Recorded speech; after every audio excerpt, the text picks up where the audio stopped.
علیہ الصلوۃ والسلام علیہ یا رسول اللہ صلی اللہ تعالی علیہ وسلم. نام پاک اللہ علیہ جواب سمان سوئے طیبہ چل مسلمان سوئے طیبہ چل سوئے طیبہ چل مسلمان سوئے طیبہ چل سوئے طیبہ چل مسلمان سوئے طیبہ چل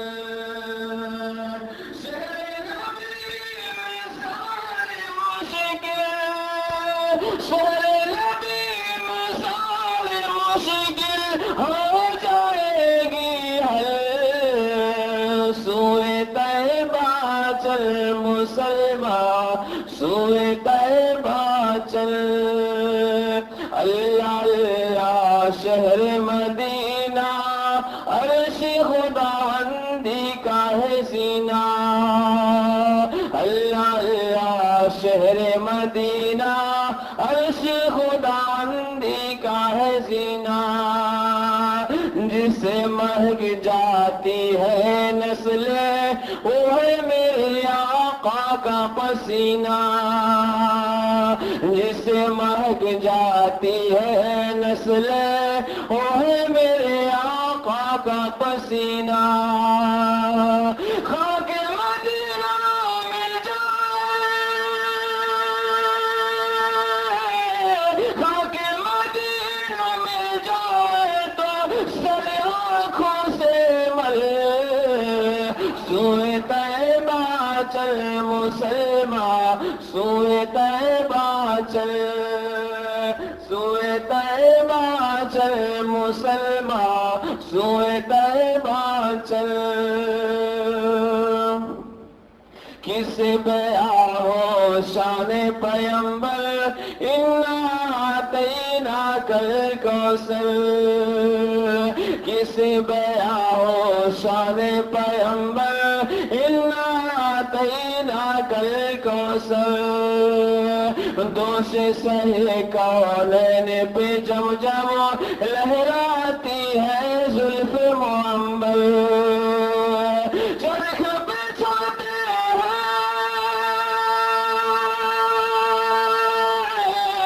چرخ پہ چھوٹے ہیں رحمت کے نورانی بادل.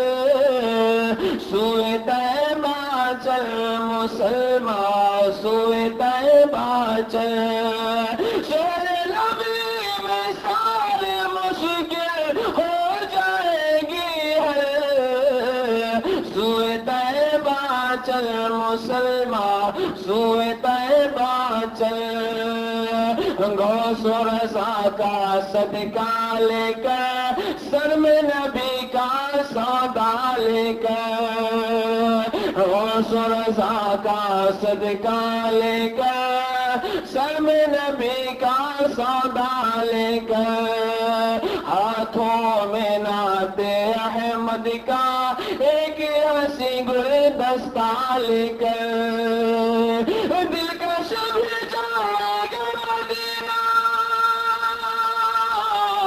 ہم بھی جائیں گے مدینہ آج نہیں تو کل. سوئے طیبہ چل مسلمان سوئے طیبہ چل سوئے طیبہ چل مسلمان سوئے طیبہ چل. شہر نبی میں سارے مشکل ہو جائے گی ہے سوئے طیبہ چل مسلمان سوئے طیبہ چل.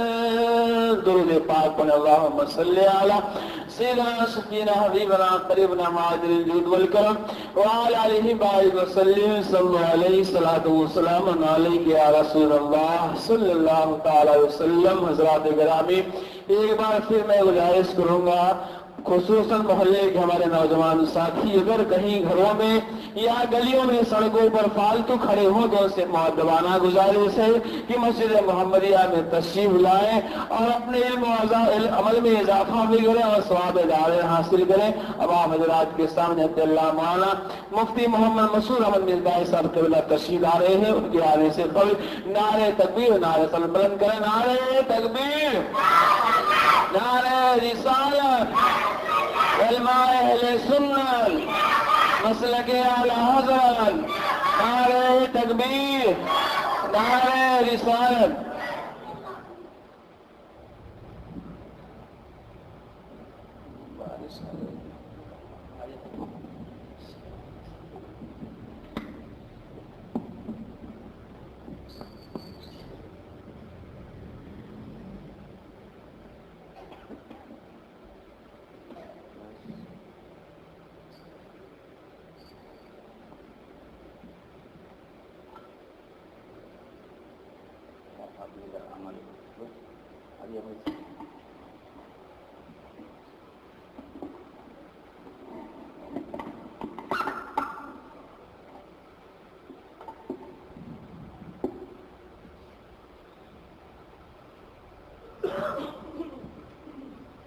حاضرین اکرام، السلام علیکم ورحمۃ اللہ وبرکاتہ۔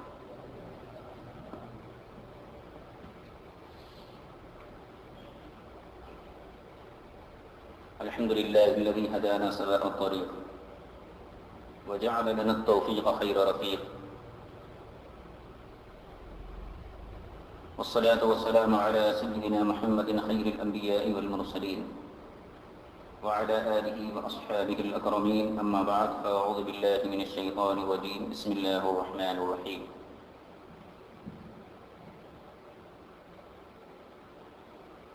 يا أيها الذين آمنوا اتقوا الله حق تقاته ولا تموتن إلا وأنتم مسلمون۔ صدق الله العلي العظيم وبلغنا رسوله النبي الأمين الكريم، ونحن على ذلك لمن الشاهدين والشاكرين، والحمد لله رب العالمين۔ عقیدت و محبت کے ساتھ بارگاہ رسالت مآب صلی اللہ تعالی علیہ وسلم میں درود پاک کا نذرانہ پیش فرمائیں۔ اللہم صلی علی سیدنا و شفیعنا و نبینا و حبیبنا و مولانا محمد وبارک وسلم، صلو علیہ صلاۃ و سلام علیہ یا رسول اللہ۔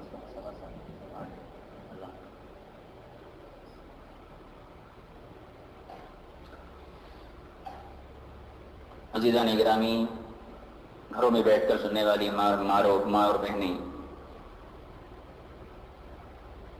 گزشتہ حضرات نے نماز سے متعلق قرآن و حدیث کی روشنی میں کچھ باتیں سماعت فرمائی تھیں، اور میں عرض کیا تھا کہ اللہ تعالی ہمیں اور آپ کو نماز پڑھنے کا حکم دیا ہے، لیکن ایسا دیکھا گیا کہ جب تک بندے کے اندر،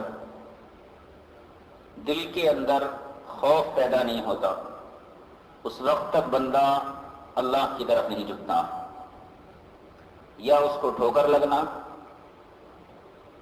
یا کسی دوسری طریقے سے تنبیہ کی جانا، تو جتنے زمانے آدمی پریشان حال رہتا ہے جھک جاتا ہے خدا کے سامنے، جب ذرا فراوانی آئی، خوشحالی آئی، پھر خدا کو بھول جاتا۔ تو ایسا ہی دیکھا گیا ہے کہ آدمی کے اوپر اگر مصیبتیں نازل ہو جائیں، بیماریاں بڑھ جائیں، کاروبار میں خسارہ نقصان ہو جائے، تو کسے یاد کرتا ہے بندہ؟ اللہ کو یاد کرتا، بڑی عاجزی اور بڑی توجہ کے ساتھ رب العالمین کے آگے سجدے کرتا۔ اسے معلوم ہے اس کے اندر ایک ایمان کی طاقت ہے، وہ جانتا ہے کہ میری مشکل اللہ کے سوا کوئی حل نہیں کر سکتا، تو تنہائی میں بیٹھ کر اپنے رب کے حضور پوری توجہ کے ساتھ دعائیں مانگتا، اے اللہ اگر تو میرا یہ کام آسان فرما دے تو میں تیری بندگی کروں گا، تیری عبادت کروں گا۔ پھر ذرا اللہ خوشحالی دیتا ہے، پھر آدمی دنیا میں مشغول ہو جاتا۔ یہ اس لیے ہوتا ہے کہ آدمی کا دل اللہ کے آگے نہیں جھکا، بندے مومن کو اللہ طرح طرح کی تکلیفیں دے کر کبھی بیماری دیتا ہے تاکہ بندے گناہوں سے باز آ اور میری طرف متوجہ ہو. کبھی نوجوان اولاد کو اللہ تعالیٰ اپنے پاس بلا لیتا ہے تاکہ بندہ یہ سمجھنا کہ تیرا توکل اور تیرا بھروسہ یہ اولاد نہیں ہے، تیرا بھروسہ میری ذات پر ہونا چاہیے. کبھی کاروبار میں نقصان ہوتا ہے. جتنی بیماریاں، جتنا خسارہ اور جتنے نقصانات مسلمانوں کو ہوتے ہیں دوسروں کو نہیں ہوتے. اور اس میں بھی ایک لطیف راز ہے، تکلیف دے کر اپنی طرف بلانا یہ اپنوں کا کام ہوتا ہے. جو ہمیں اپنا سمجھتا ہے وہ ہمیں تکلیف دیتا ہے، اور جس کو اللہ اپنا نہیں سمجھتا انہیں دولت کے خزانے دیتا. آج دنیا میں اگر آپ سروے کریں گے تو دولت کے لحاظ سے مسلمان کمزور ہیں، اور یہود و نصارہ اور غیر قومی دولت اور اقتدار کے لحاظ سے بہت آگے. آزمائشیں ایمان والوں کی ہوتی ہیں، بے ایمانوں کو آزمانے کی ضرورت نہیں. اللہ تعالیٰ اہل ایمان کی آزمائش کرتا ہے، انبیاء و مرسلین کی آزمائش، اولیاء کاملین کی آزمائش. لیکن تاریخ گواہ ہے کہ اللہ جب بھی اپنے کسی نیک بندے کو آزمائش میں ڈالتا ہے تو وہ بندہ اللہ کی آزمائش میں کھڑا اترتا ہے. اس کے بعد اللہ اس بندے پر اپنے انعام و اکرام کی بارش کرتا ہے. تو ان تمام چیزوں کی بنیاد اس بات پر ہے کہ ہم اپنے دل کے اندر اللہ کا خوف رکھیں. اگر اللہ کا خوف ہے تو نمازوں سے ہم منہ نہیں موڑ سکتے. آج بھی مسجد میں کتنی صفیں تھی؟ گزشتہ اتوار جو ہم دیکھے تقریباً اسی کے آس پاس تھی، کچھ زیادہ تھی. چونکہ ہم اس قدر باعمل نہیں کہ ہماری زبان میں اتنی تاثیر ہو، تو آپ حضرات اس چیز پر توجہ مت دیجیے. یہ دیکھیے کہ ہم جو بیان کر رہے ہیں، ہم جو بول رہے ہیں، یہ ہمارا اپنا کام نہیں، یہ ہمارا اپنا جو ہے ذاتی فائدہ نہیں ہے، بلکہ اللہ اور اس کے رسول کا جو منشا ہے وہ آپ حضرات تک پہنچا رہے ہیں. جینا تو سب کے لیے ہوتا ہے، سب جی لیتے ہیں، زندگی سب کی گزرتی ہے، سب کھانا کھاتے ہیں، سب سوتے ہیں. یہ کام پوری دنیا میں کامن ہے.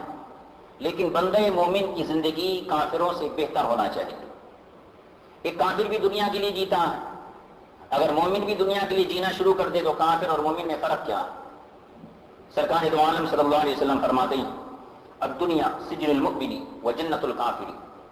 یہ دنیا مومن کے لیے قید خانہ ہے. قدم قدم پر اس کو مشکلات آتی، قدم قدم پر اس کو پریشانیاں آتی.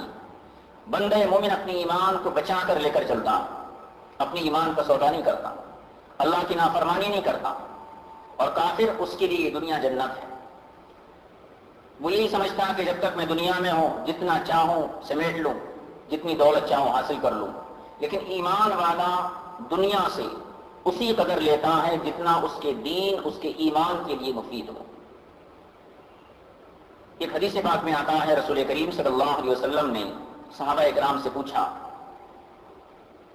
کہ بتاؤ مومن کی مثال کون سا درخت ہے؟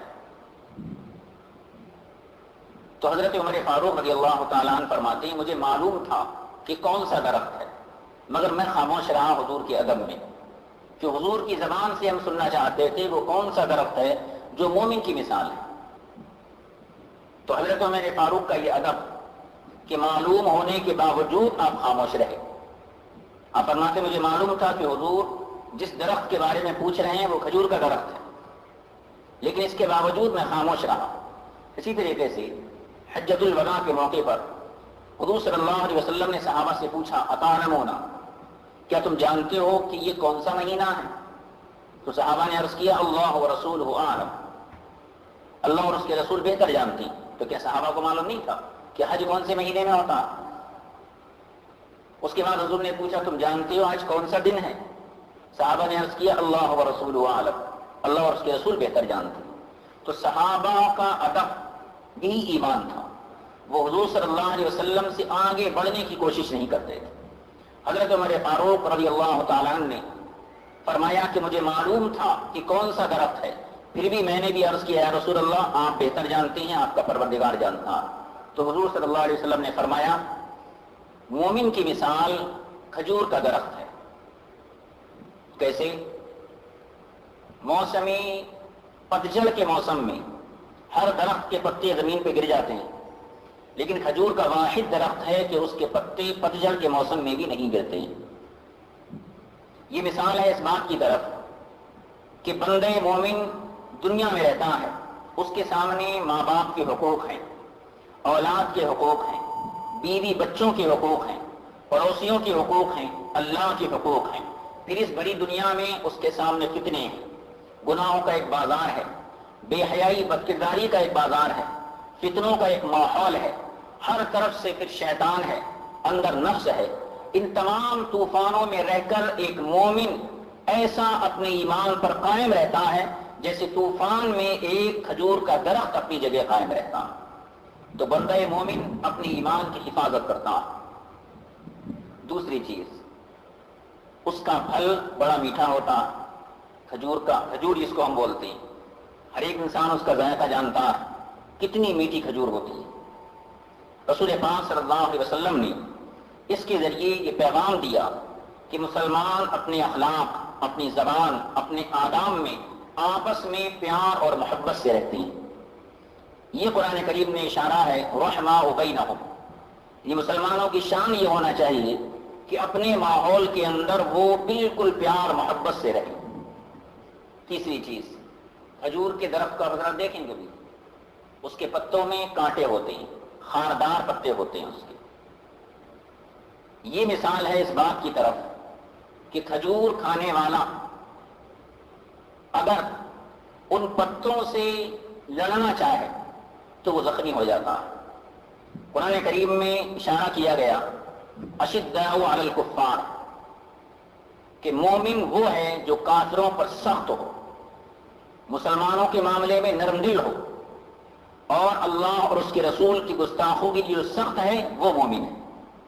تو مومن کی مثال یہ درخت ہے کہ فتنوں کے بازار میں مومن اپنے ایمان کو بچاتا ہے، قائم رکھتا ہے، اور مومن آپس کے ماحول میں پیار محبت سے رہتا ہے، اور مومن کے سامنے اگر کوئی دشمن خدا یا دشمن رسول ہو تو اپنے رشتے داری، اپنی محبت، اپنی دوستی کا لحاظ نہیں کرتا ہے بلکہ وہ اس سے علیحدہ رہتا ہے۔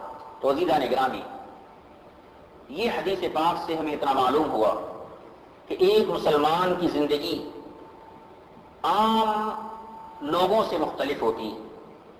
یہود و نصارہ غیر مسلموں سے ہماری زندگی مختلف ہونا چاہیے، جبھی ہم صاحب ایمان ہیں۔ جیسے کھجور کا درخت جنگل کے تمام درختوں میں ایک منفرد شان رکھتا ہے، اس کی حیثیت الگ ہے۔ تمام جانوروں میں ایک اونٹ ہے، چوپائے بہت ہیں، ایک اونٹ کے جتنے فائدے ہیں اتنے فائدے کسی اور چوپائے میں نہیں آتے۔ اس کا دودھ پیتے ہیں، اس پر سواری کرتے ہیں، اور اس کی کھال سے لباس تیار کیا جاتا ہے، اس کے منہ پر جو رواں رہتا ہے اس سے اون تیار کی جاتی ہے، بہت سارے اس کے فوائد ہیں۔ تو اللہ تعالیٰ تبارک و تعالیٰ کے رسول صلی اللہ علیہ وسلم نے ایک ایماندار کو ایسے درخت، ایسے کھجور کے درخت سے مثال دی کہ جو درخت پھلدار ہو، کہ کبھی مسلمان کا درخت اور مسلمان کا ایمان خشک نہیں ہوتا، بلکہ ہمیشہ مسلمان کی شان یہ ہوتی ہے کہ اپنے اسلام پر عمل کرتا ہے، اللہ اور اس کے دوستوں سے پیار کرتا ہے، اللہ اور اس کے رسول کے دوستوں سے پیار کرتا ہے، اور اللہ اور اس کے رسول کے دشمنوں سے وہ نفرت کرتا ہے۔ یہ بات سمجھنے کے بعد اب قرآن کریم کی آیت کریمہ کو دیکھیے۔ اللہ تعالیٰ ارشاد فرمایا، اے ایمان والو، اللہ سے ایسا ڈرو جتنا ڈرنے کا حق ہے، جتنا اللہ سے ڈرنا چاہیے اتنا ڈرو، اور اتنا کوئی بندہ اللہ سے نہیں ڈر سکتا۔ فقیہ ابو اللیث علیہ الرحمہ نے اپنی کتاب میں ایک حدیث بیان کی ہے۔ یہ سمرقند کے بہت بڑے محدث تھے، بخارا کے پاس، امام بخاری کے پڑوسی تھے۔ تو آپ ایک حدیث روایت فرماتے ہیں کہ حضور صلی اللہ علیہ وسلم نے فرمایا کہ 7ویں آسمان پر اللہ کے فرشتے ہیں، جب سے اللہ نے ان کو پیدا کیا ہے وہ سجدے میں، ہزاروں لاکھوں سال گزر چکے، آج تک وہ سجدے میں ہیں، قیامت تک سجدے میں رہیں گے۔ نہ کوئی گناہ کرے، نہ کوئی بدی کرے، نہ کسی کی غیبت کرے، نہ ان کے اوپر کوئی ذمہ داری ہے، نہ اولاد، نہ ماں باپ، کچھ نہیں، نہ نیند ہے، دن رات ہمیشہ وہ اللہ کے حضور سجدے میں گرے ہوئے ہیں۔ قیامت کے دن جب حکم ہوگا اٹھنے کا تو وہ سجدے سے سر اٹھائیں گے تو لرزتے کانپتے ہوئے اللہ کی بارگاہ میں عرض کریں گے سبحانک ما عبدناک حق عبادتی کا، اے اللہ تیرے لیے پاکی ہو، ہم تیری عبادت کا حق ادا نہیں کر سکے۔ کتنی لمبی عبادت ہے، سال 2 سال کی نہیں، ہزاروں سال کی بے ریا عبادت۔ ان کے دل میں دکھاوے کا لالچ نہیں، کوئی ہماری شہرت کرے، ہماری عزت کرے، اس چیز کی تما نہیں، بے خوف بے ریا، خالص اللہ کے آگے ہزاروں سال سجدہ کرنے کے بعد پھر اس کے باوجود ان کو جنت کا لالچ نہیں، دوزخ کا خوف نہیں، اللہ کے عرش کے سائے میں وہ عبادت کر رہے ہیں، اس کے باوجود ان کے دماغ میں یہ بات نہیں ہے کہ ہم بہت عبادت کر لیے، بلکہ عاجزی ہے کہ مولا یہ ہزاروں برس کا سجدہ ہم اس سجدے کے ذریعے بھی مولا تیری عبادت کا حق ادا نہیں کر سکے۔ اب آپ ذرا اپنا جائزہ لیں، آپ بھی ہم بھی اور ہماری ماں اور بہنیں جو گھروں میں بیٹھ کر سن رہے ہیں وہ جائزہ لیں کہ جو بے گناہ فرشتے جن سے گناہ کوئی نہیں ہوا، اور اللہ کی جتنی نعمتیں ہم پر ہیں اتنی فرشتوں پر نہیں۔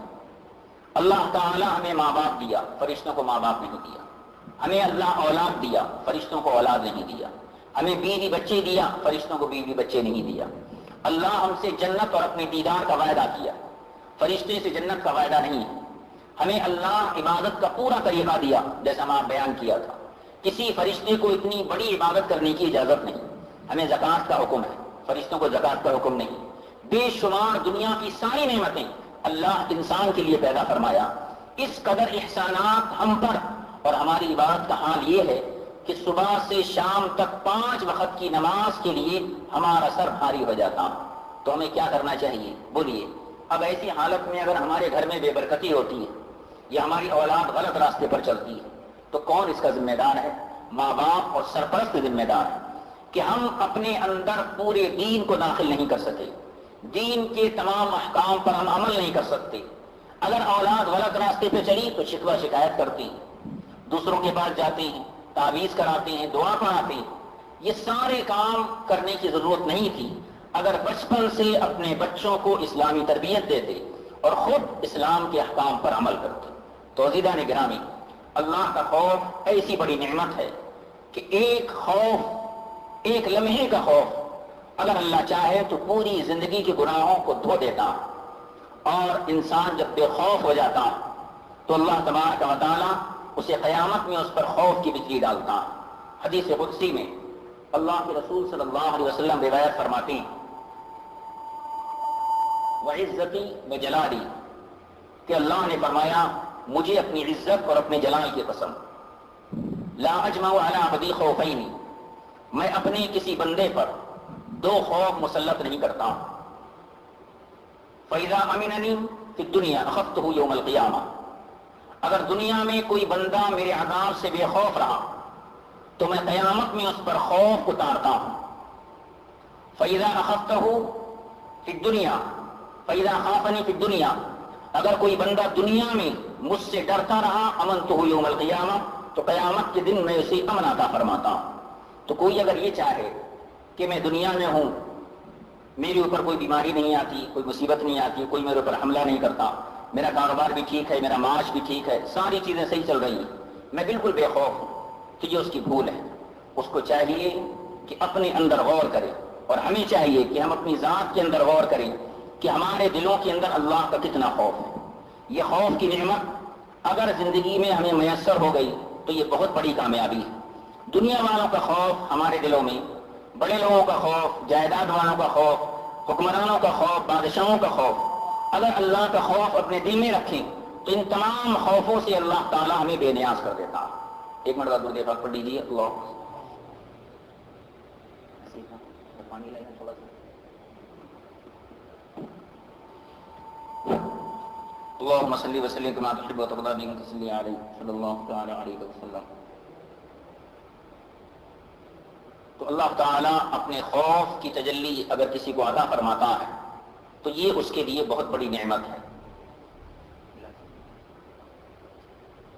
حدیث پاک میں رسول کریم صلی اللہ علیہ وسلم نے فرمایا اذا اقشعر جسد العبد من خشیت اللہ، جب آدمی کا بدن اللہ کے خوف سے کانپتا ہے، تحانت عنہ ذنوبہ کما یتحانت الورق عن الشجرۃ، تو جس طریقے سے درخت کے پتے زمین پر گرتے ہیں اسی طریقے سے بندے کے گناہ اللہ کے خوف سے زمین پر گرتے ہیں۔ تو عزیزان گرامی، اللہ کا خوف اپنے دلوں میں رکھنے کی کوشش کریں۔ بخاری مسلم میں متفق علیہ حدیث ہے یہ کہ ایک شخص، غالباً یہ میں حدیث سنایا تھا آپ کو، ایک آدمی کفن چور تھا،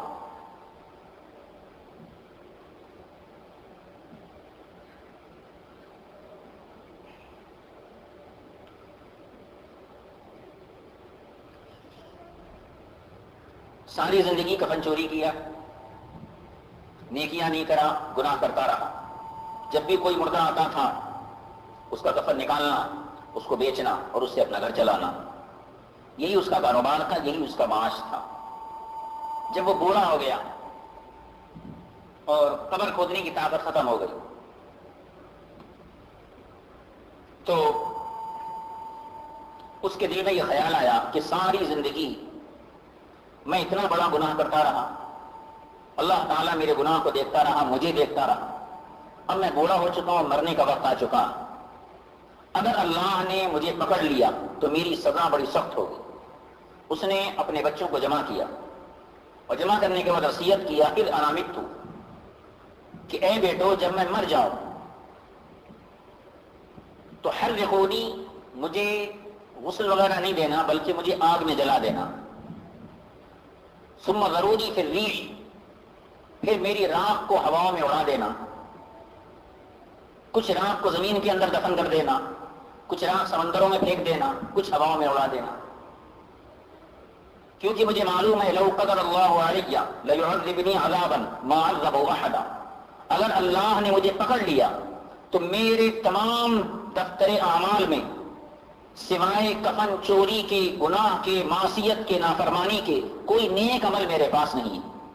اگر اللہ مجھے پکڑ لیا تو ایسا عذاب دیں گا کہ جیسا عذاب اللہ کسی کو نہیں دے گا۔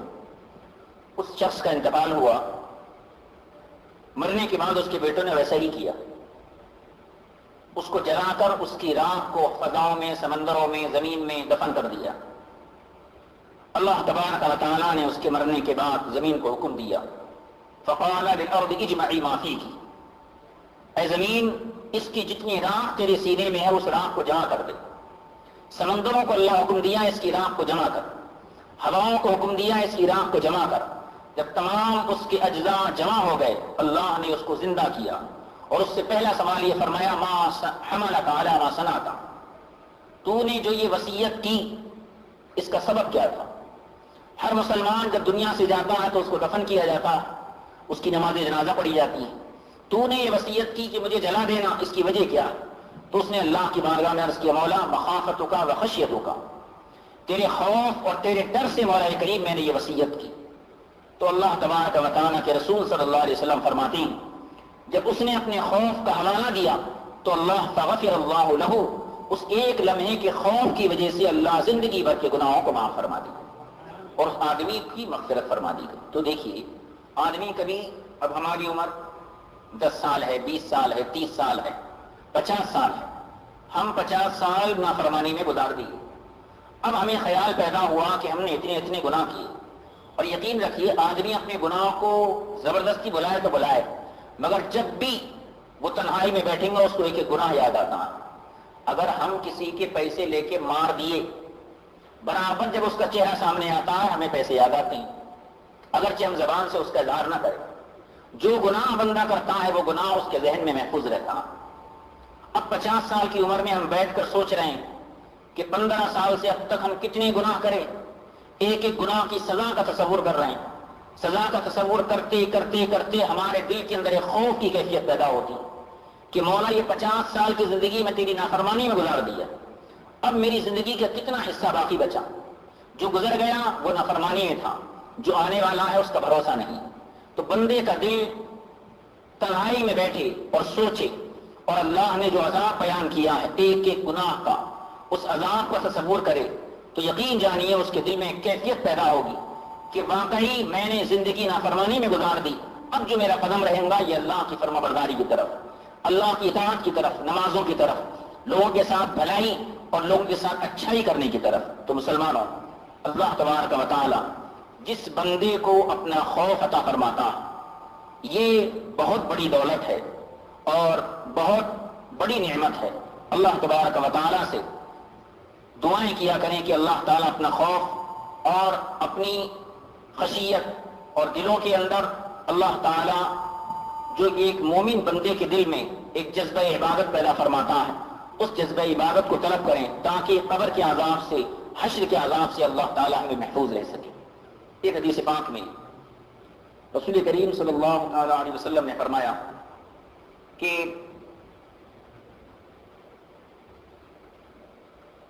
عینانی لن تمسہم النار، ترمذی شریف کی حدیث ہے یہ. دو آنکھیں ایسی ہیں جن کو جہنم کی آگ نہیں جلاتی. ایک عین باتت، ایک آنکھ وہ ہے جو ساری رات اسلامی ملک، اسلامی سرحد کی حفاظت کے لیے جاگی. وعین بکت من خشیت اللہ، اور ایک آنکھ وہ ہے جو اللہ کے عذاب میں روئی. بندہ جب اللہ کے عذاب سے روتا ہے تو وہ آنسو جو زمین پر گرتا ہے اس آنکھ پہ اللہ تعالیٰ عذاب نازل نہیں فرماتا. دوزخ کی آنکھ اس عذاب کو نہیں، اس آنکھ کو نہیں جلاتی. دوزخ کی آنکھ جو آنکھ اللہ کی خشیت اور اللہ کے خوف میں دنیا میں روتی ہے. حضرت امام زین العابدین رضی اللہ تعالیٰ عنہ جو سیدنا امام حسین رضی اللہ تعالیٰ عنہ کے صاحبزادے ہیں، اتنے بڑے اہل بیت سے آپ کا تعلق ہے. جب آپ حج کے لیے روانہ ہوئے اور مکہ مکرمہ میں پہنچے تو آپ کے ساتھ اور بھی لوگ تھے. سب نے لبیک اللہم لبیک کہنا شروع کر دیا. لبیک کا معنی ہوتا ہے اے اللہ میں تیری بارگاہ میں حاضر ہوں. تو جب بندہ لبیک کہتا ہے تو اللہ اس کا جواب دیتا ہے اے بندے میں تیری مدد کرنے کے لیے حاضر ہوں. لبیک حاجی کہتا ہے اے اللہ میں تیری بارگاہ میں اطاعت، بندگی اور تیری عبادت کے لیے حاضر ہوں. تو امام زین العابدین کے ساتھ جو لوگ تھے اور دوسرے وہ سب لبیک اللہم لبیک کہنے لگے. امام زین العابدین رضی اللہ تعالیٰ عنہ کی زبان پر یہ لبیک جاری نہیں ہوا اور آپ کا پورا بدن یہ کانپنے لگا. تو لوگوں نے آپ سے پوچھا کہ آپ تو اہل بیت سے ہیں، حضور صلی اللہ علیہ وسلم کے نواسے ہیں، آپ لبیک کیوں نہیں کہتے؟ تو آپ نے فرمایا کہ مجھے یہ ڈر ہے کہ اگر میں لبیک کہوں اور اللہ اگر یہ جواب دے دے کہ اے زین العابدین تیری لبیک مجھے قبول نہیں، تو اس کا میرے پاس کوئی جواب نہیں.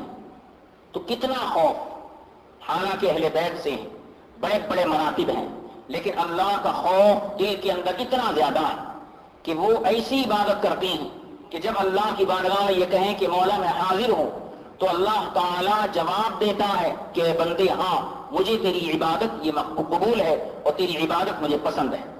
تو اس قدر خوف اللہ والوں کے دلوں میں تھا. ہم اتنے گناہ کرتے ہیں ہمارے دل میں خوف نہیں آتا. فضیل بن عیاض رضی اللہ تعالیٰ عنہ سلسلہ چشتیہ کے بہت بڑے بزرگ ہیں اور آپ کا زمانہ امام احمد ابن حنبل کا زمانہ ہے، تقریباً پہلی صدی ہجرت کے 100 سال کے آس پاس کا ہی زمانہ ہے. فضیل بن عیاض ایک توبہ کرنے سے پہلے بہت بڑے ڈاکوؤں کے سردار تھے. جو بھی قافلہ گزرتا تھا ان کے لوگ لوٹ لیتے تھے. یہ سردار تھے، اپنے خیمے میں بیٹھے رہتے تھے، اپنے لوگوں کی کارروائی سے خوش ہوتے تھے، مال تقسیم کرتے تھے. ایک مرتبہ یہ اپنے خیمے میں بیٹھے ہوئے تھے، ایک لشکر گزر رہا تھا، ایک قافلہ، تجارتی قافلہ. اس میں کوئی شخص قرآن کی یہ آیت تلاوت کر رہا تھا، الم یعنی للذین آمنوا ان تخشع قلوبهم لذکر اللہ. کیا لوگوں پر ابھی وہ وقت نہیں آیا کہ ایمان والوں کے لیے ابھی وہ وقت نہیں آیا کہ ان کے دل اللہ کے لیے جھک جائیں؟ یہ آیت قافلے میں ایک آدمی تلاوت کر رہا تھا، اس کی آواز فضیل بن عیاض کے کانوں تک پہنچی. ساری زندگی ڈاکہ زنی میں گزار دی. جب یہ آیت سنی تو فوراً دل کے اندر ایک انقلاب پیدا ہوا اور آپ نے اللہ کی بارگاہ میں عرض کیا رب العالمین میں ساری زندگی گناہوں میں گزار دیا، ڈاکہ زنی میں گزار دیا، لیکن آج یہ آیت سننے کے بعد میں ان گناہوں سے رجوع کرتے ہوئے، ان گناہوں سے پلٹتے ہوئے مولا کریم تیری بارگاہ میں حاضر ہوتا ہوں اور سچے دل سے تیری بارگاہ میں تمام گناہوں سے میں توبہ کرتا ہوں.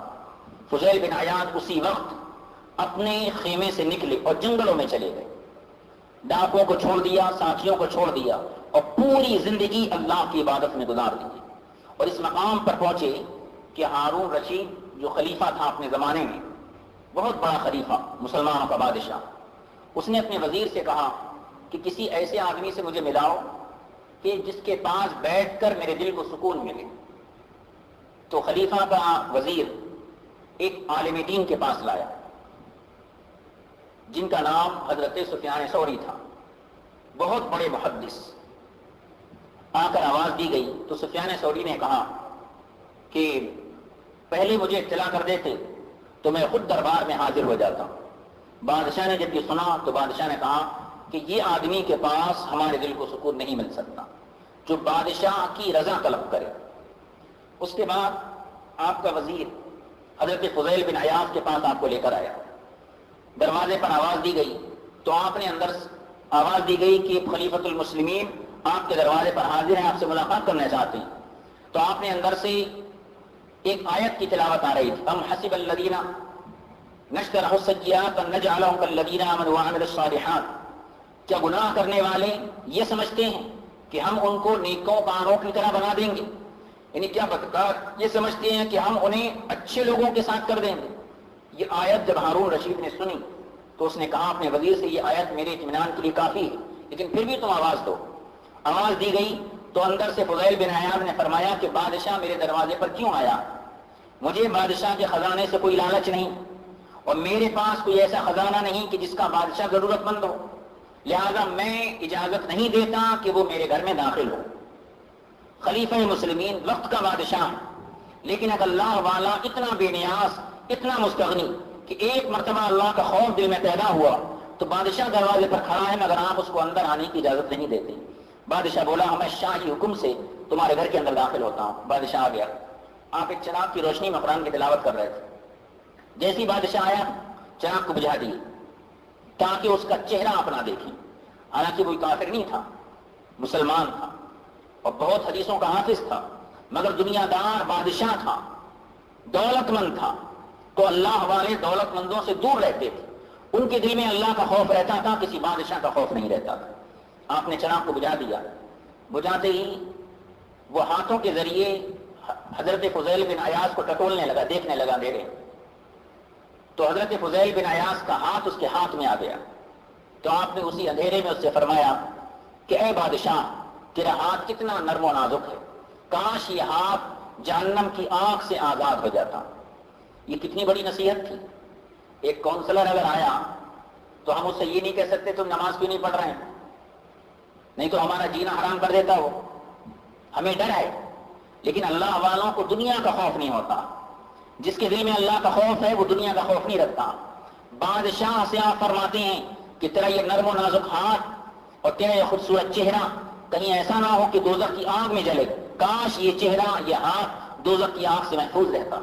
فضیل بن عیاض رضی اللہ تعالیٰ نے یہ جملہ کہا تو ہارون رشید رونے لگا، آنسوں کی جھڑی لگ گئی اور روتے روتے کہنے لگا کہ آپ مجھے نصیحت کیجئے، جتنی دیر میں آپ کے پاس بیٹھا ہوں میرے دل کو آپ کے پاس بیٹھ کر اطمینان ملتا۔ تو عزیزان گرامی، اسی چیز کو ڈاکٹر اقبال نے کہا تھا، دل کی آزادی شہنشاہی شکم سامان موت۔ دل اپنا آزاد رکھو، کسی کی دولت پر نظر مت رکھو، کسی کے عہدے پر نظر مت رکھو، کسی کی رونق پر نظر مت رکھو، دل اپنا بے نیاز رکھو۔ دنیا کے لیے اگر شکم پروری کے لیے اگر تم نے سامان کیے تو در در جھکنا پڑے گا، ہر ایک کے سامنے جھکنا پڑے گا۔ ڈاکٹر اقبال نے کہا دل کی آزادی شہنشاہی، کہ دل اگر تیرا اللہ کی بارگاہ میں حاضر ہے، تیرے دل کے اندر اللہ کا خوف ہے تو تو سمجھ کہ تو بادشاہ ہے۔ فضیل بن عیاض کی مثال آپ کے سامنے میں اس لیے رکھا کہ ایک بادشاہ ایک فقیر کے دروازے پر کیوں بیٹھا ہے؟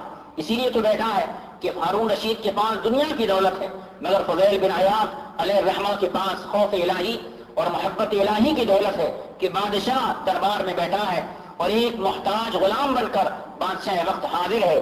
تو جو انسان اپنے دل کو اللہ سے لگاتا ہے، اللہ کی عبادت میں لگاتا ہے، وہی دراصل بادشاہ ہے۔ دل کی آزادی، شہنشاہی، شکم یعنی پیٹ، یہ سامان موت۔ جو انسان پیٹ کے لیے در در ٹھوکریں کھاتا ہے تو یہ اس کے لیے موت ہے۔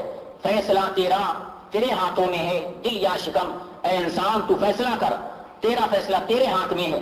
اگر چاہے تو دنیا میں تو بے عزتی زندگی گزار اور چاہے تو عزت دار زندگی گزار. عزت دار زندگی یہ ہے کہ تو اللہ کی طاعت میں اپنی طاقت خرچ کر، اپنا مال اللہ کی طاعت میں اللہ کی بندگی میں خرچ کر. اور موت یہ ہے کہ اپنی طاقت کو، اپنے مال کو، اپنی اولاد کو نافرمانیوں کی جگہ اور معصیت کی جگہ خرچ کرے گا تو یہ تیرے لیے موت کا باعث ہے. تو مسلمانوں دیکھیے خوف کیسی نعمت ہوتی ہے. ایک خوف نے فضیل بن عیاض کو کہاں سے کہاں تک پہنچا دیا. اور یہی فضیل بن عیاض رضی اللہ تعالیٰ عنہ اتنے بڑے امام فرماتے ہیں کہ آدمی کا اگر تقوی دیکھنا ہے ابراہیم بن ادھم رضی اللہ تعالیٰ عنہ تو 3 چیزوں میں دیکھنا. پہلی چیز تو یہ کہ اس کی زبان ایسی ہو کہ کسی مخلوق کو زبان کے اندر عیب نظر نہ آئے. یعنی جب بولے تو کسی کی غیبت نہ کرے، جب بولے تو اللہ کا ذکر کرے یا کسی کی تعریف کرے، زبان کے ذریعے کسی کو تکلیف نہیں دے گا. دوسری چیز اس کی عبادت میں فرشتوں کو عیب نظر نہ آئے. فرشتوں کی عبادت کیسی ہوتی ہے؟ ان کی عبادت بے ریا ہوتی ہے. جب وہ عبادت کر رہے ہیں تو کسی غیر کا خیال ان کے دل میں نہیں آتا. تو ایسی عبادت کرنا کہ جب نماز کے لیے کھڑنا تو کاروبار، معیشت، اولاد، بیوی، بچے ان سب کو بھول کر اللہ کی بارگاہ میں کھڑے ہونا. ایسی عبادت کر کہ فرشتے تیری عبادت میں عیب تلاش نہ کر سکیں اور تیرا دل ایسا ہو کہ اللہ کو تیرے دل کے اندر عیب نظر نہ آئے. تیرے دل کی ساری توجہ اللہ وحدہ لا شریک کی طرف رہنا.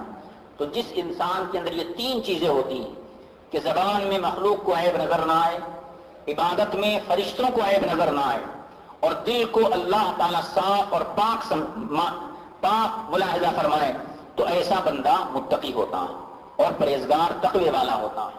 کبھی ایسا ہوتا ہے آدمی 5 وقت نماز پڑھ لیتا ہے لیکن دوسرے کاموں سے نہیں بچ پاتا.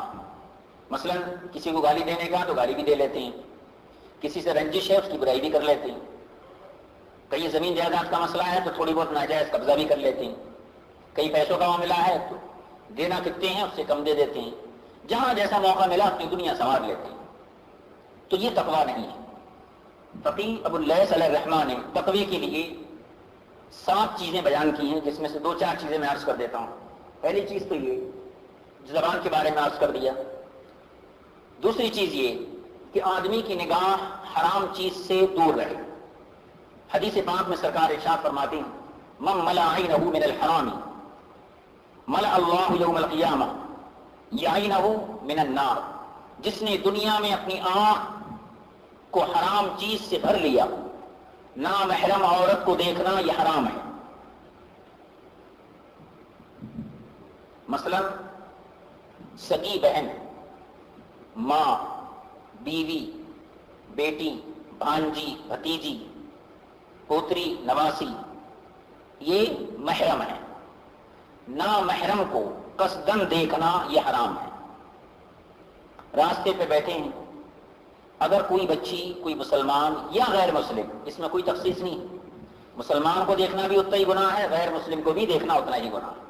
کسی اجنبیہ عورت پر قصدن دیکھنے کے لیے نظر اٹھانا یہ گناہ ہے. تو سرکار فرماتے ہیں من ملأ عینہ من الحرام، جس نے اپنی نظروں کو حرام چیز سے بھر لیا، قیامت کے دن اللہ اس کی آنکھوں کو دوزخ کی آنکھ سے بھر دے گا. تو اپنی نظر کی حفاظت کرنا یہ تقوی کی علامت ہے. دوسری چیز حسد سے سینہ پاک رہنا. کسی بھی مسلمان کو اللہ اگر مال و دولت دیا تو اس کے مال و دولت کو دیکھ کے جلنا نہیں. کسی کو اللہ علم دیا، منصب دیا تو اس سے نہیں جلنا. حدیث پاک میں سرکار ارشاد فرماتے ہیں الحسد یأکل الحسنات کما تأکل النار الحطب. جیسے آگ سوکھی لکڑی کو کھا جاتی ہے، اسی طریقے سے انسان کا حسد اس کے نیک اعمال کو تباہ کر دیتا ہے. تیسری چیز رزق حلال اور اس کے حرام میں فرق پیدا کرنا. آدمی نماز بھی پڑھ لیا، زبان کی حفاظت کر لیا، آنکھ کی حفاظت کر لیا، ہاتھ پیر کی حفاظت کر لیا، زکات، حج، سبھی چیزیں، لیکن اگر رزق حلال اس کے پاس نہیں ہے تو وہ متقی نہیں ہے. سرکار ارشاد فرماتے ہیں من وقعت لقمتن من الحرام فی بطن ابن آدم جس انسان کے پیٹ میں حرام کمائی کا ایک لقمہ بھی جاتا ہے، لعنہ کل ملک فی السماء والارض، تو زمین آسمان کا ہر فرشتہ اس انسان پر لعنت کرتا ہے۔ وَإِن مَاتَ عَلَىٰ تِلْكَ الْحَالَةِ فَمَأْوَاهُ جَهَنَّمُ، اگر آدمی اسی حالت میں دنیا سے چلا گیا بغیر توبہ کے مر گیا تو اس کا ٹھکانہ یہ دوزخ ہے۔ تو دیکھیے نمازی بھی ہیں، روزے بھی ہیں، حج زکات بھی، یہ ساری چیزیں اپنی جگہ، لیکن بندہ رزق حلال اختیار نہ کر سکا، حرام کمائی سے اپنے بچوں کی پرورش کرتا رہا، تو ایسے آدمی کے بارے میں سرکار نے ارشاد فرمایا کہ اس کا ٹھکانہ یہ دوزخ ہے، جتنا اس کا گناہ ہے اتنے دن اس کو دوزخ میں جلنا پڑے گا۔ تو مسلمانوں عزیزوں، اس چیز پر ان تمام حدیث کو سوچیں اور اس پر غور کریں، اپنی زندگی کا محاسبہ کریں کہ اللہ تبارک و تعالیٰ سے ڈرنے کی کوشش کریں، نمازوں کی پابندی کریں، گھروں میں بھی ہماری ماں اور بہنیں نمازوں کی خود پابندی کریں، وقت پر نماز پڑھیں، اپنے بچوں کو نماز کی تاکید کریں، سچ بولنے کی تاکید کریں، جھوٹ سے پرہیز کریں۔ اگر کسی کا شوہر حرام کمائی لے کر آتا تو بیوی کا فرض ہے کہ وہ اپنے شوہر کو پابند کرے کہ یہ حرام ہے اور اس سے ہماری پرورش کرنا یہ بھی ناجائز ہے، لہذا رزق حلال کا اہتمام کریں اور اللہ کے خوف اور اللہ کی خشیت سے ڈرتے اللہ کی خشیت اپنے سینوں میں رکھیں۔ اسی کے ساتھ یہ گفتگو اختتام کو پہنچی۔ وآخر دعوانا الحمدللہ رب العالمین۔ اب ایک دو مسئلے میں عرض کر دیتا ہوں، پہلے اپنی طرف سے بول دیتا ہوں، کچھ مسئلے اختلافی ہیں ان کو میں بیان کروں، عقیدہ نہیں ہے، یہ عمل ہے۔ آپس میں مصافحہ کرنا یہ سنت ہے۔ ایک ہے عام آدمی سے مصافحہ کرنا، ایک ہے عالم دین سے مصافحہ کرنا۔ عالم کے بارے میں حدیث پاک میں آتا ہے کہ جو بندہ کسی عالم سے مصافحہ کیا تو حضور صلی اللہ علیہ وسلم فرماتے ہیں اس نے گویا مجھ سے مصافحہ کیا۔ تو مصافحہ کرنا سنت ہے۔ عصر کی نماز کے بعد، فجر کی نماز کے بعد ہمارے پاس جو رواج ہے یہ بھی صحیح ہے۔ اس کے علاوہ بھی کہیں بھی آپ کو کوئی مومن بدعقیدہ نہیں، مومن صاحب ایمان اگر ملے آپ اس کو سلام پیش کیجئے، مصافحہ کیجئے، سنت ہے۔ حدیث پاک میں سرکار فرماتے ہیں جب دو مسلمان مصافحہ کرتے ہیں تو ہاتھ جدا ہونے سے پہلے اللہ دونوں کی مغفرت فرما دیتا ہے۔ کتنا آسان طریقہ ہے۔ اب مصافحے کا طریقہ رہا، یہ اختلافی بات ہے۔ اہل حدیث ایسے مصافحہ کرتے ہیں ایک ہاتھ سے، یہ مصافحہ نہیں، یہ انگریزوں کا ہاتھ ملانا ہے۔ سارے یہود و نصارہ ایک ہاتھ ملاتے ہیں۔ مصافحہ عربی زبان کا ایک قاعدہ ہے، مفاعلت ایک فارمیٹ ہے عربی زبان کی۔ اس وزن پر جتنے کلمات آتے ہیں، مفاعلت جیسے مقاتلت، مناظرت، جتنے الفاظ اس وزن کے اوپر آئیں گے ان سب میں ایک بات پائی جاتی ہے کہ کام دونوں طرف سے ہوتا، یہ چیز مشترک ہے۔ جیسے مقاتلت کا معنی تھا لڑنا، اکیلا لڑتا آدمی، سامنے کوئی لڑنے والا ہوتا اس کو، پہلی چیز تو یہ۔ مضاربت مارنا تو مطلب ہوتا ایک دوسرے کو مارنا۔ اسی طریقے سے مفاہمت، دو گروہوں کے اندر جھگڑا ہو گیا، آپ ان کے درمیان صلح کر رہے ہیں تو دونوں کو سمجھایا جاتا، دونوں کو ملایا جاتا۔ تو یہ قاعدہ ہے عربی زبان کا کہ اس وزن پر جتنے الفاظ آتی ہیں اس میں جانبین سے عمل اور ورک ہوتا ہے۔ دوسری چیز حدیث پاک میں سرکار دو عالم صلی اللہ علیہ وسلم نے فرمایا تصافحوا بالیدین، دونوں ہاتھوں سے مصافحہ کرو۔ کتنے ہاتھوں سے؟ دونوں ہاتھوں سے مصافحہ کرو۔ تو اہل حدیث والے بولتے ہیں نہیں، دو ہاتھ کا مطلب یہ ہے ایک تمہارا ہاتھ ایک ہمارا ہاتھ، دو ہاتھ ہو گئے، ٹھیک ہے، یہ مطلب وہ دو ہاتھ۔ اب میں اس کی صریح حدیث سنا دیتا ہوں، بخاری شریف میں ہے، حضرت عبداللہ بن مسعود رضی اللہ تعالیٰ عنہ جن کا مقام شریعت کے اندر یہ ہے، یہ ذہن میں رکھیں، یہ باتیں آپ کو جلسوں میں نہیں ملیں گی، کوئی بیان نہیں کرتے، یہ درسگاہ کی باتیں۔ حضور صلی اللہ علیہ وسلم نے فرمایا رضیت لامتی ما رضی بہ ابن مسعود، جس کام کو عبداللہ بن مسعود پسند فرما لے میں بھی اپنی امت کے لیے وہ پسند کرتا ہوں۔ اتنا بڑا آپ کا مقام ہے۔ صحابہ اکرام بہت ہیں، ان میں جو فتویٰ دینے والے صحابہ تھے ان میں حضرت علی، حضرت عبداللہ بن مسعود، حتیٰ کہ ان کے زمانے میں حضرت سیدنا عمر فاروق بھی فتویٰ نہیں دیتے تھے، حالانکہ خلیفۃ المسلمین تھے، اگر کوئی فتویٰ پوچھتا تھا تو عبداللہ بن مسعود یا حضرت علی مرتضی، حضرت عبیدہ بن جراح رضی اللہ تعالیٰ عنہم اور مخصوص صحابہ کی بارگاہ میں آپ بھیجتے تھے. اتنا بڑا مقام ہے. آپ کی روایت بخاری کے اندر ہے. کیا فرماتے ہیں؟ صافحنی رسول اللہ صلی اللہ علیہ وسلم، حضور صلی اللہ علیہ وسلم مجھ سے مصافحہ فرمائے. اب کیفیت بیان کرتی ہیں. وکفی بین کفی رسول اللہ صلی اللہ علیہ وسلم، میرا ہاتھ حضور کے دونوں ہاتھوں کے بیچ میں تھا. تو بولیے کتنے ہاتھوں سے حضور مصافحہ فرمایا؟ 2 ہاتھوں سے. اب یہاں پہ بھی اعتراض کرتے ہیں، کیا بولتے ہیں؟ نہیں، عبداللہ بن مسعود کا تو ایک ہی ہاتھ تھا. حضور کے دونوں ہاتھوں کے درمیان آپ فرمائے کہ میرا ہاتھ تھا.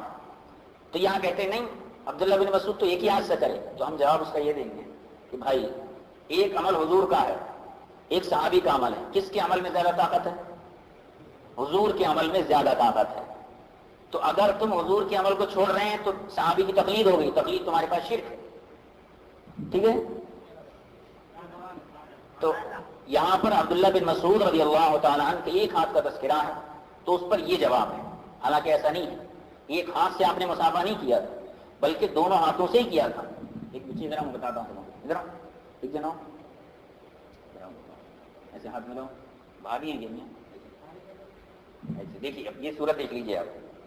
اب جاؤ تم بیٹھے جا کے. حضور صلی اللہ علیہ وسلم آپ فرمائے کہ میرا ہاتھ حضور کے دونوں ہاتھوں کے درمیان تھا. یہ ادب کے لیے تھا. ایک طریقہ یہ ہے کہ وہ یہ فرماتے کہ میرے دونوں ہاتھوں کے بیچ میں حضور کا ہاتھ تھا. اس میں بے ادبی ہے. سمجھ گیا نا بات؟ کہ میرے ہاتھ کے قبضے میں حضور کا ہاتھ تھا، بولے سر کا مانا ہوتا. اور وہ کیا فرما رہے ہیں کہ میرا ہاتھ حضور کے دونوں ہاتھوں کے درمیان تھا. تو ادب کے لیے آپ دوسرے ہاتھ کا تذکرہ نہیں فرمائے. یہ نہیں مراد ہے کہ آپ نے ایک ہاتھ سے مصافحہ کیا. اور کبھی صحابی حضور کے عمل کے خلاف کر ہی نہ سکتے. حضور جب 2 ہاتھوں سے مصافحہ کر رہے ہیں تو صحابی کی کیسی ہمت کہ وہ ایک ہاتھ سے مصافحہ کرے. ہرگز ایسا نہیں ہو سکتا. تو عبداللہ بن مسعود رضی اللہ تعالیٰ عنہ کی تقلید کرنا شروع کر دیتے ہیں. حالانکہ تقلید ان کے پاس ناجائز بلکہ شرک کی حد تک کہتے ہیں. تو عزیزان گرامی، 2 ہاتھوں سے مصافحہ کیجیے. اور جس کو دیکھیں کہ ایک ہاتھ سے مصافحہ کر رہا ہے تو یہ سمجھیے یا تو یہ باہر سے تشریف لائے ہیں یا بدعقیدوں کی صحبت میں رہے ہوئے ہیں. باہر سے تشریف لاتے تو ان کا یہ حال رہتا ہے، سر پر ٹوپی نہیں رہتی. سب سے بڑی علامت یہ، سر پر ٹوپی نہیں ہے تو سمجھ جائیے یہ ابھی باہر سے تشریف لائیں، کیونکہ وہاں جا کر تعلیم حاصل کرتے ہیں کہ سر پر ٹوپی نہیں رہنا. لیکن اسلام میں ایسا نہیں ہے. 2 ہاتھوں سے مصافحہ کرنا یہ سنت ہے. اور اس پر اور بہت ساری حدیثیں ہیں. یہ صحیح حدیث میری نظر سے گزری، یہ بخاری میں بھی ہے. اس لیے میں آپ حضرات کے ذہن میں بھی یہ چیز بیٹھ گئی ہوں گی اور آپ خود بھی اس بات کا جواب دے سکتے ہیں. دوسرا مسئلہ یہ ہے، 5 منٹ ہیں. ایک صاحب مجھ سے پوچھے تھے عبد النبی، غلام رسول یا نبی بخش، اس قسم کے نام رکھنا ان لوگوں کے پاس شرک ہے. عبد المصطفیٰ نام رکھنا غلط ہے ان کے پاس. تمام بدعقیدہ جماعتوں کے پاس تو یہ نام رکھ سکتے ہیں نہیں رکھ سکتے. اس سلسلے میں تفصیل سے پھر کسی دن پورا جو بیان ہے انہیں ناموں سے متعلق کرتا ہوں. چند ضروری باتیں عرض کر دوں کہ حدیث پاک میں سرکار ارشاد فرمائے تدعون یوم القیامت باسمائکم واسماء آبائکم فحسنوا اسماءکم. امام احمد کی روایت ہے یہ کہ قیامت کے دن تم اپنے نام کے ذریعے پکارے جاؤ گے اور اپنے باپ کے نام کے ذریعے پکارے جاؤ گے. لہذا اپنے نام اچھے بناؤ، اچھے رکھو. ایک حدیث پاک میں یہ ہے کہ تم ماں کے نام کے ساتھ پکارے جاؤ گے. دونوں بھی حدیثیں ہیں لیکن دونوں حدیث کا مقام الگ الگ ہے. ایک جگہ باپ کے نام سے پکارے جاؤ گے، دوسرے مقام پر ماں کے نام سے پکارے جاؤ گے. دونوں حدیثیں ٹھیک ہیں. تو اچھے نام رکھنے کا ہمیں حکم دیا گیا ہے. اب اس سلسلے میں 2-4 نام ہیں جو میری نظر میں. پرویز ایک نام ہے. پرویز نام نہیں رکھنا چاہیے. یہ کسرا کے بادشاہ کا نام تھا. کسرا کا بادشاہ وہ بدترین انسان ہے جس نے حضور صلی اللہ علیہ وسلم کے خط کو پرزے پرزے کر کر زمین پر پھینک دیا تھا. تو حضور نے اس کے لیے بددعا فرمائی تھی کہ جس طریقے سے تو نے میرے خط کو پھاڑا ہے اسی طریقے سے اللہ تیری سلطنت کو منتشر کر دے گا. اسی کے بیٹے نے اپنے باپ کا قتل کیا تھا. تو پرویز نام نہیں رکھنا چاہیے. اگر کسی کا نام ہے تو فوری اس نام کو بدل دیجیے. یہ نام گستاخ رسول کا نام ہے. ٹھیک ہے. فیروز ایک نام ہے، یہ نام بھی رکھنا چاہیے. یہ نام بھی ایک بادشاہ کا نام ہے جو غیر مسلم بادشاہ تھا. یہ ایرانی زبان کا لفظ ہے. اچھا، اور دوسرے طٰہٰ، یاسین، یہ دو نام نہیں رکھنا چاہیے. کیا وجہ ہے؟ ان کے معنی مخلوق کو معلوم نہیں، ہم اور آپ اس کے معنی نہیں جانتے. سرکار اعلیٰ حضرت نے اپنی کتاب احکام شریعت میں اس چیز کو بڑی وضاحت کے ساتھ بیان کیا ہے کہ اور دوسرے فقہا کے حوالے سے کہ جن الفاظ کے معنی کا علم نہیں ہے تو ان الفاظ کو بندے کے نام کے لیے استعمال نہیں کرنا چاہیے.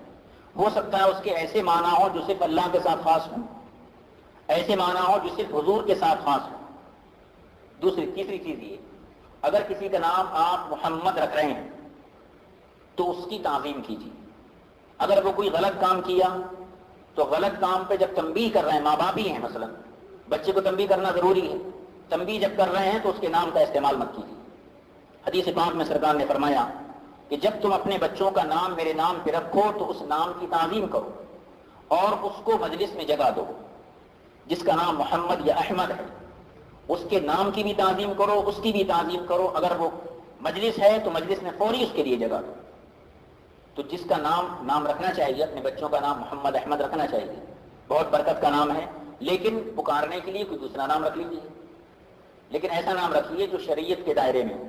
اسی طریقے سے برہ ایک نام ہے، حدیث پاک میں آیا ہے کہ خاتون کا نام برہ تھا تو حضور صلی اللہ علیہ وسلم نے اس نام کو بدل دیا اور ان کا نام جمیلہ رکھا. برہ کا معنی تھا نیک. تو ایسا نام بھی نہیں ہونا چاہیے جس سے آدمی کی اپنی تعریف ظاہر ہو. اب آپ کہیں گے نظام الدین، تاج الدین، جو اولیاء اکرام کے نام ہیں ان میں تو بہت زیادہ تعریف ہے. تو یہ میں عرض کر دوں یہ ان کے نام نہیں ہیں، یہ ان کے القاب ہیں.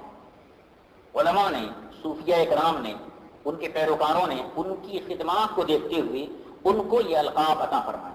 القاب سے ان کو نوازا گیا. جیسے خواجہ معین الدین، تو معین الدین آپ کا نام نہیں ہے. معین الدین کا معنی دین کے مددگار، تو یہ آپ کا نام نہیں ہے. حسن آپ کا نام ہے. ٹھیک ہے. سرکار غوث پاک رضی اللہ تعالیٰ عنہ کا نام محی الدین لقب ہے، نام نہیں ہے. نام عبد القادر جیلانی ہے، لقب محی الدین ہے، محبوب سبحانی ہے، غوث اعظم ہے، اور بہت سارے آپ کے القاب. تو یہ القاب ہوتے ہیں، نام نہیں ہوتے.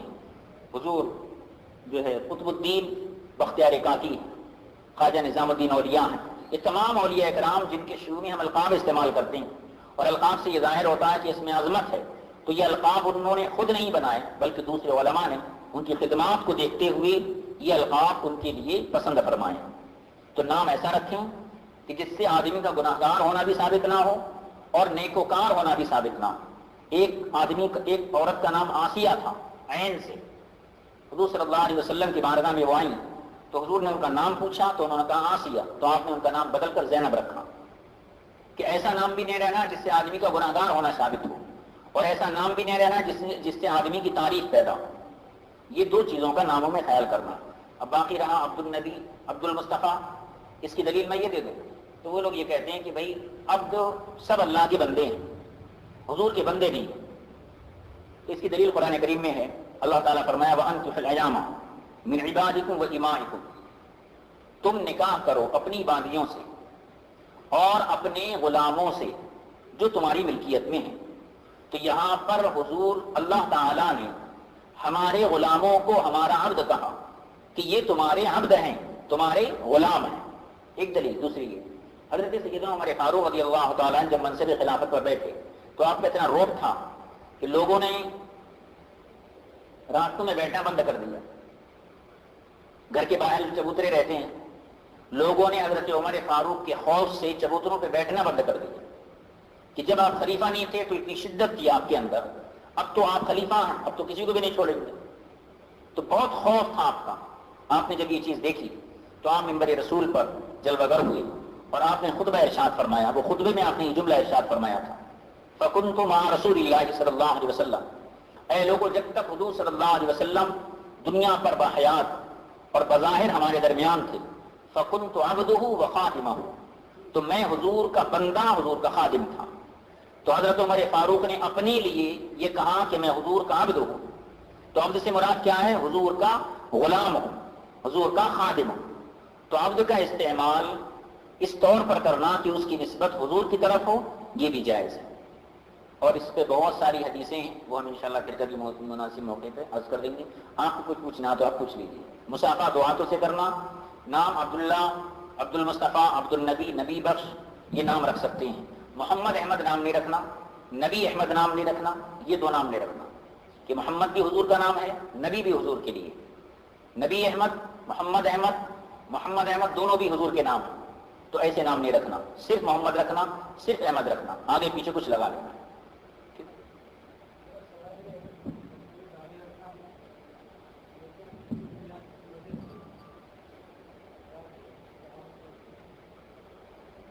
داڑھی رکھنا حضور صلی اللہ علیہ وسلم کی ایسی سنت ہے جو سنت متواترہ ہے. کوئی آدمی، یعنی یہ سنت ایسی ہے کہ اس کا چھوڑنے والا مستحق سزا ہے. اگر کسی مجبوری کی بنیاد پر، مجبوری سے مراد کیا ہے، اس کی بھی وضاحت ہونا چاہیے. اگر کوئی سلبت تلوار لیے ٹھہرا ہے اور انہیں بول رہا ہے کہ اگر داڑھی رکھیں گے تو میں قتل کر دیتا ہوں، تو وہاں پر اجازت ہے. لیکن ایسا معاملہ کسی کے ساتھ ہمارے سامنے پیش نہیں آتا. کیا بتانا؟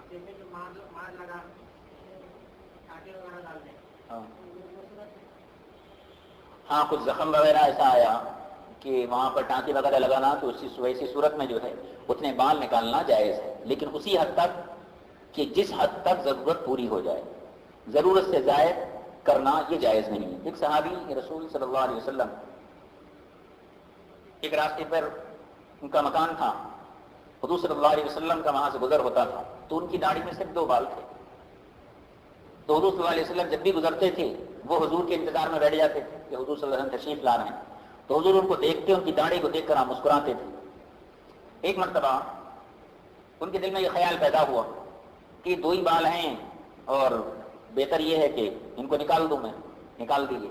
پھر حضور صلی اللہ علیہ وسلم کا گزر ہوا تو حضور صلی اللہ علیہ وسلم نے چہرہ پھیر لیا اور کوئی توجہ نہیں دی. تو وہ صحابی رسول حاضر ہوئے، عرض کیا رسول اللہ مجھ سے کیا غلطی ہوئی؟ تو آپ نے ارشاد فرمایا کہ تمہاری جو 2 بال تھے داڑھی میں، اس پہ فرشتے جھولا کھاتے تھے، جھولتے تھے، تم نے وہ بال نکال دیے، اس سے مجھے تکلیف ہوئی، اس لیے میں چہرہ پھیر لیا. یہ حدیث پاک ہمارے آپ کے سب کے لیے ہے، اور کوشش کریں اللہ تبارک و تعالی ہمیں اس پر پابندی عطا فرمائے.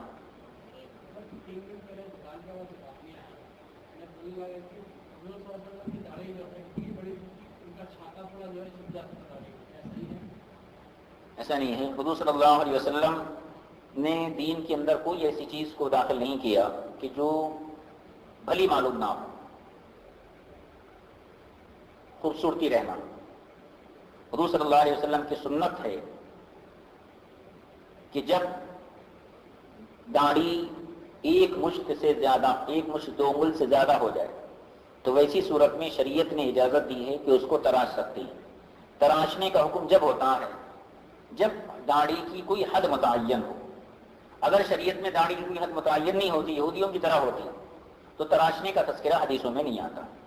تو تراشنے کا حکم سرکار جو دی ہے، یہ حکم اس بات کی دلیل ہے کہ شریعت میں داڑھی کی ایک مقدار متعین ہے، اور وہ مقدار فقہاء اکرام نے 1 مشت 2 انگل قرار دی ہے. اس کے باہر اگر آ رہی ہے تو ویسی صورت میں داڑھی کی حسن اور داڑھی کی خوبصورتی کے لیے اس کو تراشنا جائز ہے.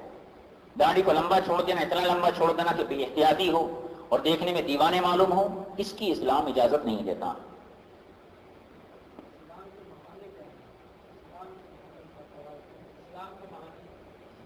اسلام کا معنی ہے امن دینا. حدیث پاک میں سرکار دو عالم صلی اللہ علیہ وسلم جو خطوط روانہ فرماتے تھے بادشاہوں کے نام، تو اس میں ایک جملہ تحریر فرماتے تھے، اسلم تسلم، اسلام لاؤ امن پا جاؤ. اسلام کا معنی امن میں آ جانا، یعنی دوزخ کے عذاب سے، قبر کے عذاب سے، محشر کے عذاب سے اپنے کو محفوظ کر لینا، اللہ کے غضب سے محفوظ کر لینا. حضرت ابراہیم علیہ السلام سے اللہ تعالیٰ فرمایا اسلم، اذ قال له ربه اسلم قال اسلمت لرب العالمین. اللہ فرمایا اے میرے نبی میری پوری تابعداری میں آ جاؤ. تو آپ نے عرض کر دیا رب اسلمت لرب العالمین، مولا میں اپنی جان، اپنی اولاد، اپنے مال سب کے ذریعے تیری بارگاہ میں حاضر ہوں. تو اسلام کا لغوی معنی یہی ہے کہ اپنے کو دوزخ کی آگ سے بچا لینا. اسلامی اگر ملک ہے تو ٹیکس اور جزیے سے اپنے مال کو محفوظ کر لینا. یہ اسلام ہے. اور فرمائیے.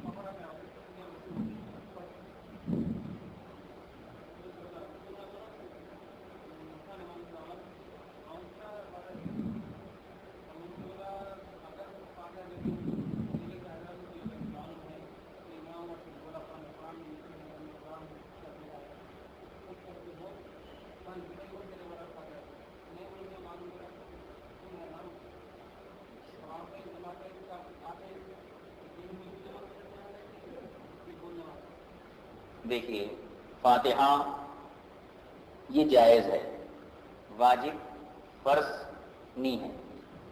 اگر آپ دیے تو آپ کو ثواب ہے، نہیں دیے تو کوئی گناہ نہیں ہے. یہ ایک مسئلہ ہو گیا. دوسری چیز یہ، کسی کام کے جائز ہونے کے لیے دلیل کی ضرورت نہیں ہے. آپ یہ کپڑا پہنیں، اس کپڑے کو اگر آپ قرآن میں تلاش کریں کہ اس انداز کا کپڑا پہننا جو قرآن میں لکھا ہے تو زندگیاں گزر جائیں گی، آپ کو ثبوت نہیں مل پائیں گے. تو جو چیزیں ناجائز یا حرام ہوتی ہیں ان کا تذکرہ کر دیا جاتا ہے، جو حلال ہوتی ہیں ان کو چھوڑ دیا جاتا ہے. جیسے مردار ہے، خون ہے، خنزیر ہے، کتا ہے، اور جو گلا گھونٹ کر مار دیا گیا جانور ہے. تو جو جانور حرام ہیں ان کو قرآن نے بیان کر دیا. تو حرام جانور کم ہیں، حلال جانور زیادہ ہیں. حلال جانوروں کی فہرست آپ کو قرآن میں نہیں ملیں گی. حرام کو بیان کر دیا، اس کی کوانٹٹی کم ہے، اس کو بیان کر دیا تو مطلب یہ ہوتا ہے اس کے علاوہ جو بھی ہے وہ حلال ہے. تو حلال ہونے کے لیے کسی چیز کے جائز ہونے کے لیے دلیل کی ضرورت نہیں ہے، ناجائز ہونے کے لیے دلیل کی ضرورت ہے. مثلا شراب پینا ناجائز ہے، حرام ہے، تو ہم دلیل بتائیں گے اس کی کہ ہاں قرآن میں لکھا ہے کہ یہ حرام ہے. ٹھیک ہے. بریانی کھانا جائز ہے، حلال ہے.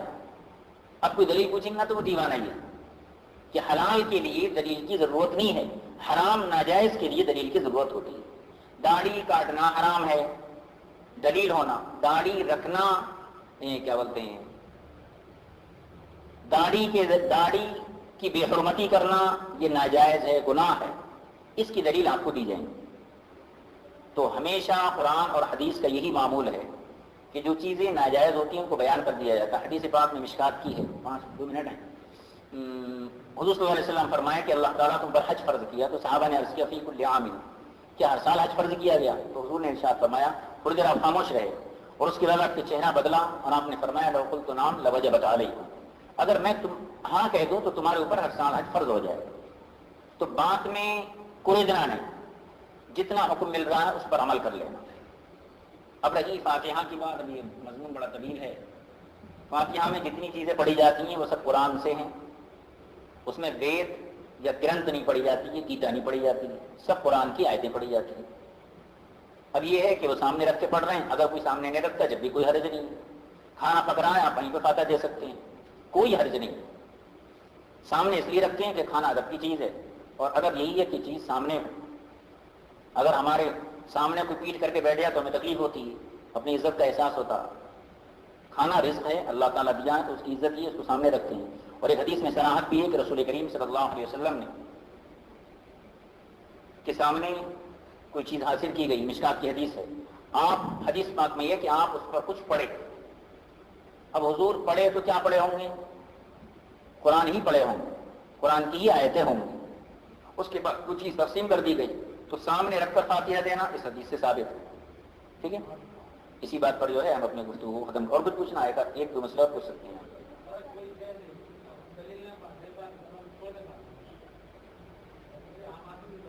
ہاں، نماز کا ٹائم بڑھا دیجیے، میں تھوڑا بتا دیتا ہوں. دیکھیے فاتحہ مت جو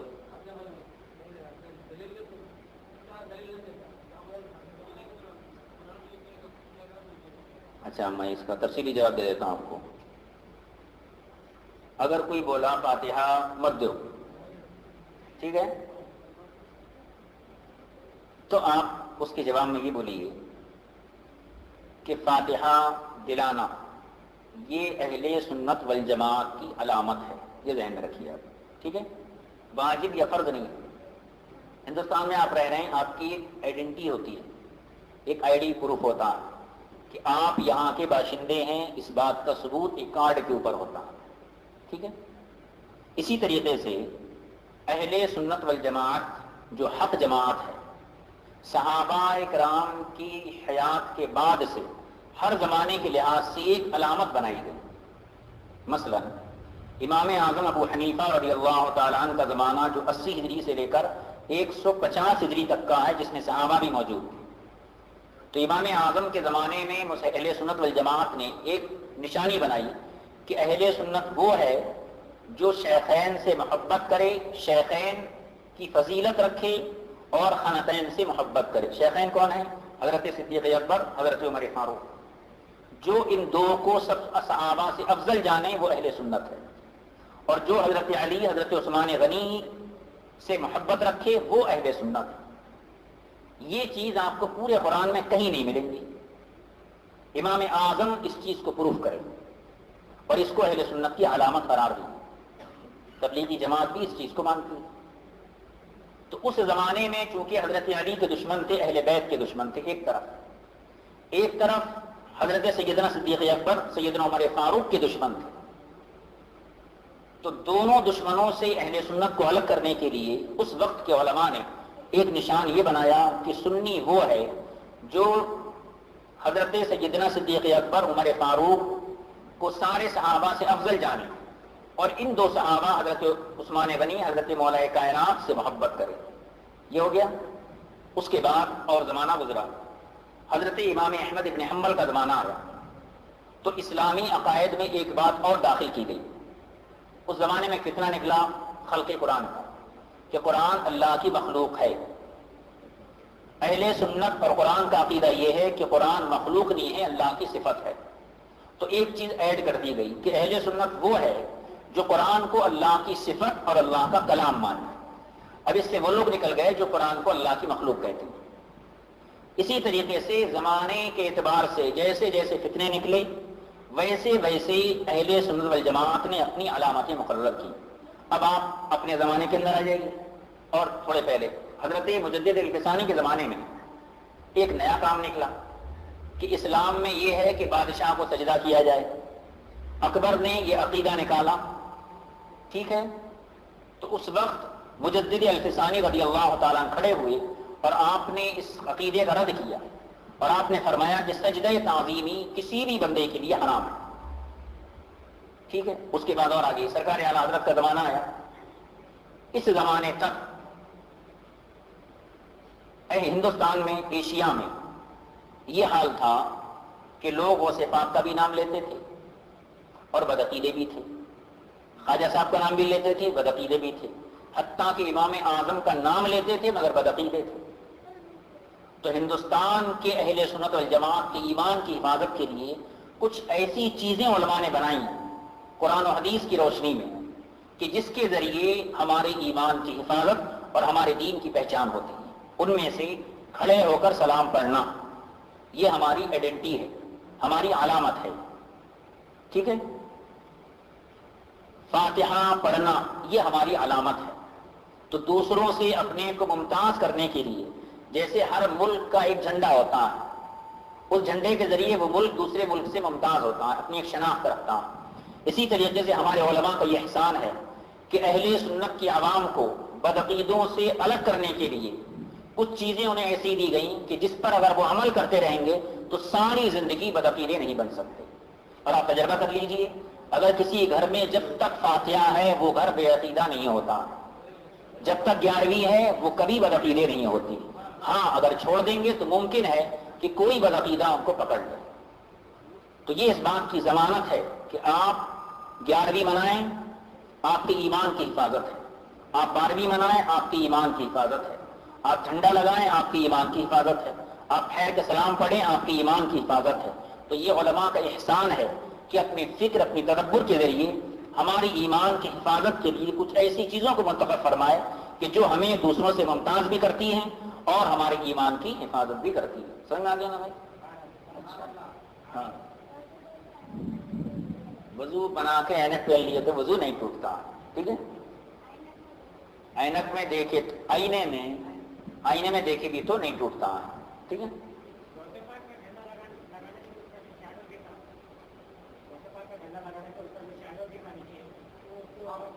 اس سے کوئی حرج نہیں. بھائی ایک بات بتائیے, آپ سائے کے اوپر پیر رکھے, سایہ پیر کے نیچے رہتا سر کے اوپر رہتا, پھر بے ادبی کہاں ہوتی؟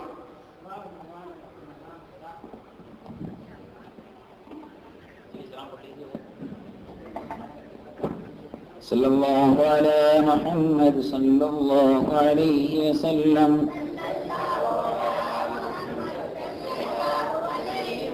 مصطفیٰ جان رحمت لاکھوں سلام, شمع بز میں ہدایت پہ لاکھوں سلام.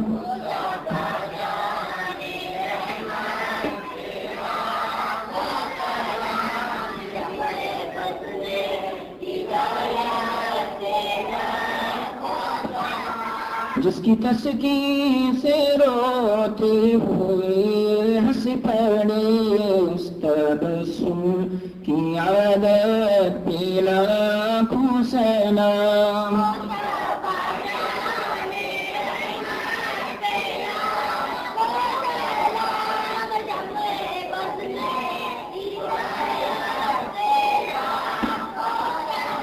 مجھ سے خدمت کے قدوسی کہیں ہر جان, مصطفیٰ جانی رحمت لاکھوں سلام.